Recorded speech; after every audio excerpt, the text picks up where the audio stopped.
ain't dirt. Well, I say that. I brought 2 rocks home from Israel. One of them was at Mount Carmel. I figured it's seen the fire of God. Let me see it. But here's what's going on. Deuteronomy is letting you know, that's my inheritance, that's your inheritance. God's letting you know, I've disinherited the nations. I've got one nation I'm going to deal with. I've got one nation that I'm going to show myself strong through. And the rest of these 70 nations, I'm going to allow the little Elohims to go deal with them. Now, hang with me. So why 70 bulls? So we got to ask our question, why are we doing this? Why are we having a day? And what has all this got to do with when we look back and we're going to honor God for getting us out? Now think about this. When God delivered the nation of Israel through the Red Sea, through the wilderness, into the promised land, he was delivering them out of Egypt, which is a picture of the world, right? So what God was doing was finally pulling his inheritance away from those 70. So we could almost understand looking back, well, that makes sense. We're gonna sacrifice these 70 bulls so that we can honor God for what he's done. And that makes sense. I get it. But we're also going to have the Feast of Tabernacles to honor God for the harvest we just had. Matter of fact, if you study where Thanksgiving came from in Plymouth Rock, it comes back to this feast. The guys came over on Plymouth Rock were trying to honor God in the same fashion of this feast. Now, I don't know how many bulls they were killing, but the whole food thing and all that. Now, watch this, okay?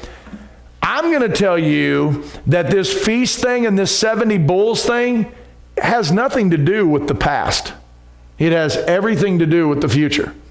Now, watch, okay?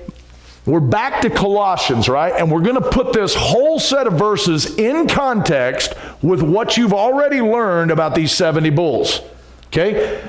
Blotting out the handwriting of ordinances that was against us, which was contrary to us, and took it out of the way, nailing it to his cross. So we'd all agree, yes, that's what Jesus did for us. And we could go back to every one of those, the rams, the lambs, the goats, all of them representing what Christ did for you and I on the cross of Calvary. We got that. But understand, when he died on Calvary, that was to fix our issue. But he had some other issues he was going to deal with. And watch what he does. And having spoiled principalities and powers, who is that? That's those little 70G gods, those little guys that are over the nations, those principalities and those powers that are over those things. Now watch, he says, and having spoiled principalities and powers, he made a show of them, openly triumphing over them.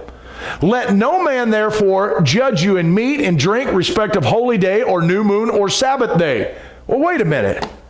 You just went from talking to me about the cross to showing up, sticking it in the face of the demon gods.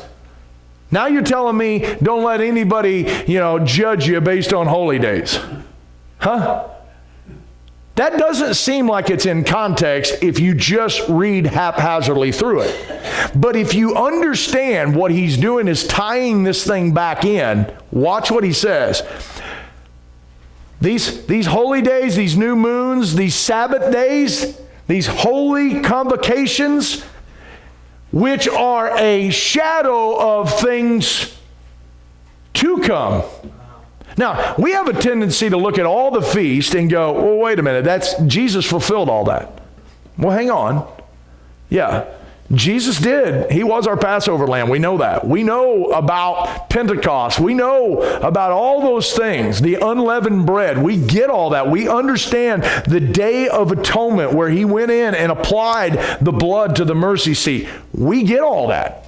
And we have a tendency to look back and go, oh yeah, so he was doing all that, and so we're going to honor Jesus and know that he fulfilled all those things. But that's not what Paul's saying here. He's saying, listen, all those Sabbath days, those special holy days right here, and that's what he's referring to, they're a shadow of things to come. So in other words, they're prophetical, right? Now watch, I am going somewhere here.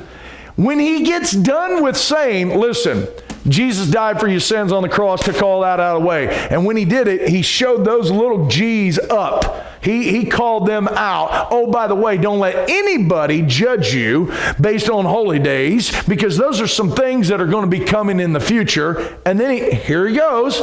But the body is Christ. Let no man beguile you of your reward in voluntary humility and worshiping angels.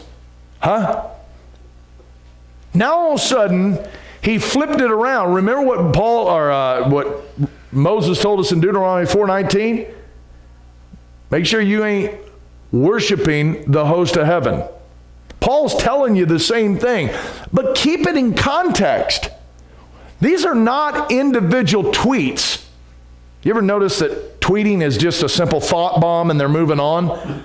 Okay, this is a thought out, laid out, systematic way of explaining something to you. And I'm about to take you where he's going with it. All right? So he says, listen, these whole things are shadows of things to come. He says, and make sure that you don't get beguiled. Why? What are we going to do? Worshiping an angels and intruding into those things which he hath not seen. So are we talking about a different realm? We're talking about worshiping entities and angelic beings that are not necessarily where we can see them. Now, how would any of this have to do with 70 bulls in the Old Testament? So let's focus on what Paul said. Those holy days were a shadow of things to come, right? Watch. So we get to Zechariah 14. Let me kind of bring you up to speed with Zechariah 14. So if you basically start the chapter in verse 1, he says, behold, the day of the Lord cometh, the spoil shall be divided in the midst of thee. I will gather all nations against Jerusalem. Okay, so he's letting you know that chapter 14 is all the day of the Lord stuff, right? That when Jesus Christ finally comes back. Matter of fact, we go to this chapter to explain that one day he is going to stand on the Mount of Olives and split the thing wide open. And when he does, fresh water is going to come out and go into the Dead Sea and make it living again. We know that based on Zechariah and Ezekiel. And we know that according to the book of Zechariah chapter 14, it's all nations are going to come and attack Jerusalem. That's one of the reasons why I don't care whether you like Trump or not. The ideology of having Jerusalem as the capital is a must, right? That's where it's going to go down. You don't read in the scriptures that the world's going to come against Tel Aviv. They're going to come against Jerusalem. So all the stuff that's going on, whether you dig him or not, it is divinely orchestrated. Not by him. He just happens to be Cyrus at the moment. All right? So at the end of the day, here's what's going down. When Jesus comes back, it says in this chapter, his glory is going to shine so much that people's eyeballs are going to be consumed in their eyes. Their tongues are going to be consumed right in their mouth. You think an atomic bomb, when you think a nuclear blast and how it just eats people up, his glory is far beyond that. Okay? And this is what's going down. Now watch. A hair in my mouth or something. All right, now check this out. We get to verse 16, and he's letting you know what it's going to be like in the millennium. He's sitting on the throne in Jerusalem. Watch. And it shall come to pass that everyone that is left of all the nations which came against Jerusalem, in other words, those that lived out of all the other nations, hang with me, shall even go up from year to year to worship the King, that's Jesus sitting on his throne, the Lord of hosts, and to keep the Feast of Tabernacles. That's that feast we were just talking about. That's that 70 bulls thing. Why are they killing 70 bulls? I don't think it's a history thing. I think it's a future thing. I think they've been doing it for years, and what God was doing is going, yeah, I need you to kill 70 bulls. I don't know why, but okay. because he's pointing to a future event, and this is the event. So what's going to go on during the millennium? Jesus is sitting on a throne, right? He's over in Jerusalem, and God says, listen, every nation that's on this planet at least once a year has to make a pilgrimage to Jerusalem for the Feast of the Tabernacle. Well, you talk about sleeping in tents. I mean, there ain't going to be no motels available, all right? So they're going to end up over here, and it says in verse 17, and it shall be that whosoever will not come up, all the, look at the word, families of the earth onto Jerusalem to worship the King of the Lord of hosts, even upon them shall be no rain. And verse 18, and if the family of Egypt go not up and come not, then have no rain, there shall be the plague. There shall be the plague, wherewith the Lord will smite the heathen that come not up to keep the Feast of Tabernacles. So when Paul says, listen, don't let anybody judge you about these holy days, he said, because they're a shadow of things to come. Understand, not all that stuff's been fulfilled. Yes, Jesus is our Passover. Yes, he came to tabernacle with us. But this thing isn't going to end. It's going on. Now, think about this. You're in the millennium. God has an inheritance, right? He's the king of Israel. But what's going on is you have all these 70 other nations that will have to come up to Jerusalem. You know what those 70 bulls are for? Them. But remember, he kills 71 because he's got his nation. So you have 70 bulls that are going to have to be laid out. And the reason they're doing that, 13 one day, 12 the next day, 11 and 10, and so on, is so because when they get here to this spot, they're going to recognize, oh, he's the God of the Most High. He is bringing the nations back to himself. Now, hang with me. All right. So why were 70 sent out? Hey, so we have Jesus tells us in I'll just go to the verse, in Luke chapter 10, right? So he starts out in Luke chapter 10, and he says this, and after these things, the Lord appointed another 70. So we're not talking about the 12.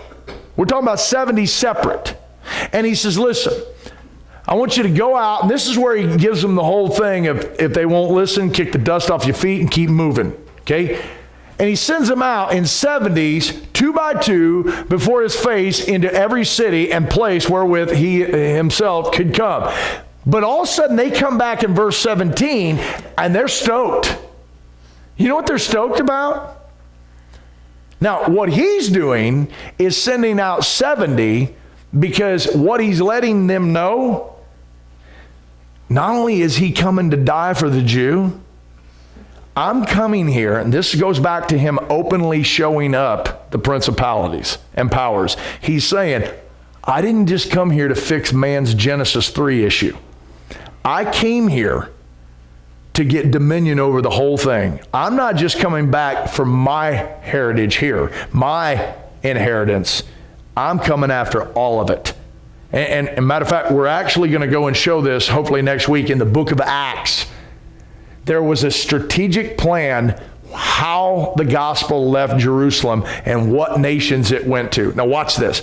So the 70 come back. They're stoked, right? They're all excited.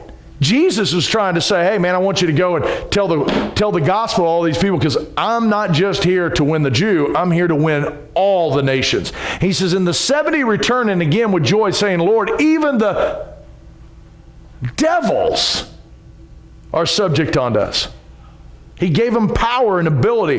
What is all that boiling down to? Because the 70 nations were ruled by these, for a lack of better terms, demigods, these little sub-gods who had abilities and powers. So when we think about strongholds and places, guys, we don't deal with a lot of it here, but you can go into places in Africa where voodooism and all kinds of demonic activity. Matter of fact, I knew of one missionary who had went to Africa and he was trying to win people to God and it wasn't working. And all of a sudden the tribal leaders called him in one night and brought him out here in the midst of this fire. And they bring him in, and this tribal priest has got this lady elevated. And when I say elevated, I'm talking about levitated, like off the ground. There's no trip wires, there's no This isn't NASA. They're doing this for real, okay? And so what happens is they basically said, can your God overpower this? Well, this guy's freaking out. He's thinking, man, I'm going to die if God doesn't do something. He doesn't know to do anything other than hit the floor and start claiming the blood of Christ and asking Jesus' power to come in. Soon as he claims the name of Christ, boom, she hits the floor. The whole crowd's like, ooh. Now what happened? Well, now he gives the gospel and people get saved. Why is that? Because what happened was our God overpowered their God. Now, you say, I don't know if I buy into this. Well, we're going to bring this out hopefully next week if I can remember to bring it out. Dagon is in a room and the ark comes in and there's a battle between a box and a statue. Now, guys, you can build all the boxes you want. You can build all the statues you want. There's never going to be a battle unless those items represent real entities, real powers. And that's what went on behind that. So God sends them out 70 by 70, right? All right, now think about this. Go back to Psalms 82 where he says, wait a minute. You guys are my counsel. And I gave you an inheritance over these 70 nations. How long are you going to judge unrighteously? He said, you're going to end up dying like a man. But notice how it ends. Arise, O God, judge the earth, for thou shalt inherit all nations. Do you know what we're doing right now is not just keeping people out of hell. That's all we ever think about. We just think Genesis 3. No, Christ has now empowered you and I to take the gospel to nations to win those nations for him and for his glory. We're doing more than, now listen, don't get me wrong, I'm not saying that people's souls don't matter. They obviously do. But what I'm trying to explain to you is the King of Kings is coming to rule over all that. And what we're actually trying to do is set up the kingdom of God, spiritual kingdom inside of people's lives. Now watch, I'm closing right here. So the last week of Obama's presidency, right before Trump goes in, this goes down on January the 15th. You understand what day the inauguration is? That's the 20th. On the 15th, 70 nations met in Paris to make a decree to basically attempt to force Israel to accept a two-state solution with the Palestinian Authority. Now, do you think after tonight's little deal, it's just by happenstance that 70 nations walked in there and agreed to go against Israel? I would tell you is all these nations are just pawns in the game. What it is that nation of Israel, and by the way, I don't agree with everything Israel does. What I do agree with is the God who said that's my inheritance. And so what God says, this is mine, and all these other 70, that's yours. And so all these other 70 are fighting to go against this one little deal because of what it represents. It's not the property itself, guys. Let's just be honest. It's not. You would much rather have this little section over here. It's not the property. It's the spirit behind it and what they're wanting to rule. So, all right, we'll stop there. We'll dive into this a little bit further. We're building the case here, guys. I know a lot of stuff we're getting out there with, but we're building the case, and we're going to go in and try to get it where you read the New Testament totally different than ever before. So, all right, we'll see you next week. Hey, Yep.